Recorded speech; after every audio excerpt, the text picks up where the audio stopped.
అందుకని వాడితో వెళ్ళి పోలిస్తారా? తప్పేముందండి, ఇదిగోండి ఎలాగో స్నేహని ఒకటి అయ్యాం. ఇప్పుడు కావేరేమో ఒంటరిది అయిపోయింది.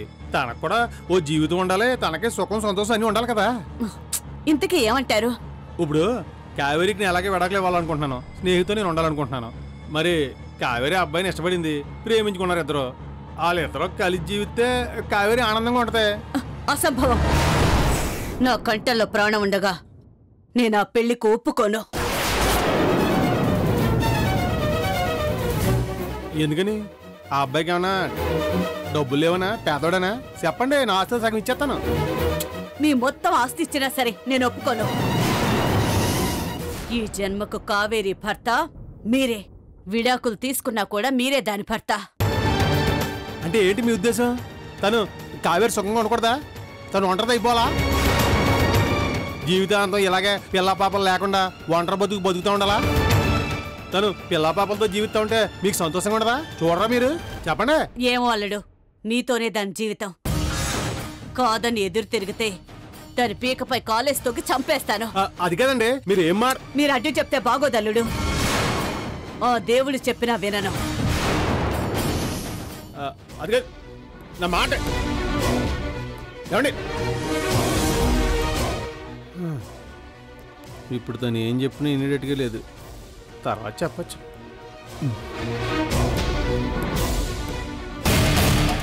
ఇంకా రాడేంటినా? ఎంత ఫ్రెండ్ అయితే మాత్రం వైఫ్ని వదిలేసి ఎంతసేపు మాట్లాడతాడా?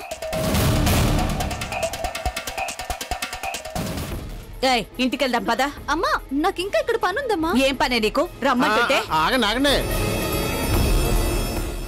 ఎందుకు అరవడం? నేను ఉన్నాను కదా పక్కనే. మీరు వెళ్ళండి, నేను జాయిగా కావేరిని ఇంటికి తీసుకొస్తాను. నేను తోడుని తీసుకొస్తాను. సరే అల్లుడు, నీ మీద నమ్మకంతో దాన్ని వదిలేసి వెళ్తున్నాను. అల్లుడు గారు కళ్ళు గొప్పి ఏమన్నా చేశావో ప్రాణాలతో ఉండవు, జాగ్రత్త.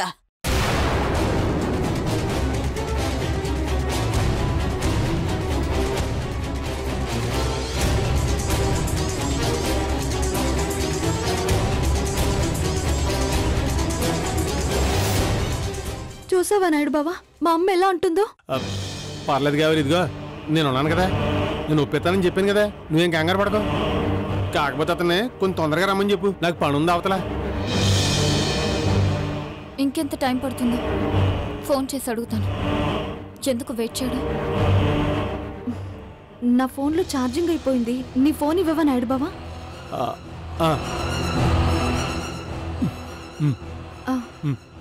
తొందర రమ్మని చెప్పు. అలాగే.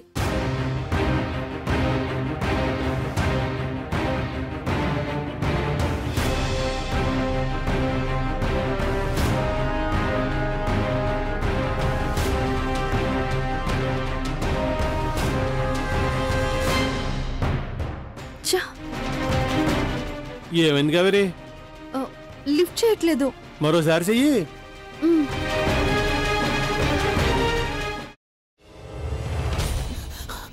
నువ్వు ఇంకేమన్నా చెప్పాలా?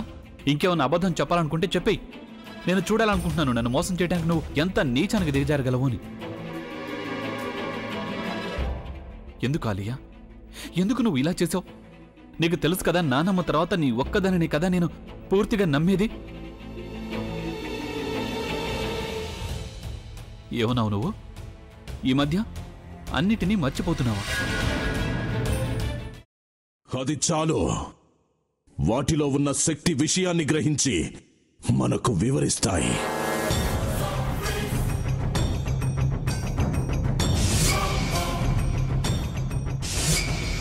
ఎవరు ఆ దండ విప్పొద్దు, గది తలుపులు తెరవద్దు.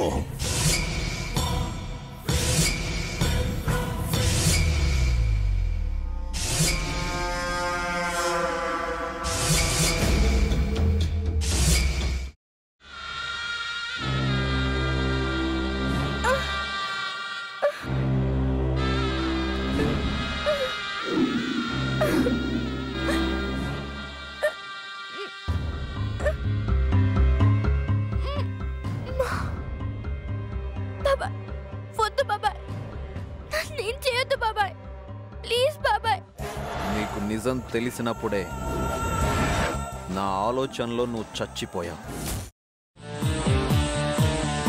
అబ్బా ప్లీజ్ కొంచెం తినండి ప్లీజ్. భీమారావు గారు మీరా?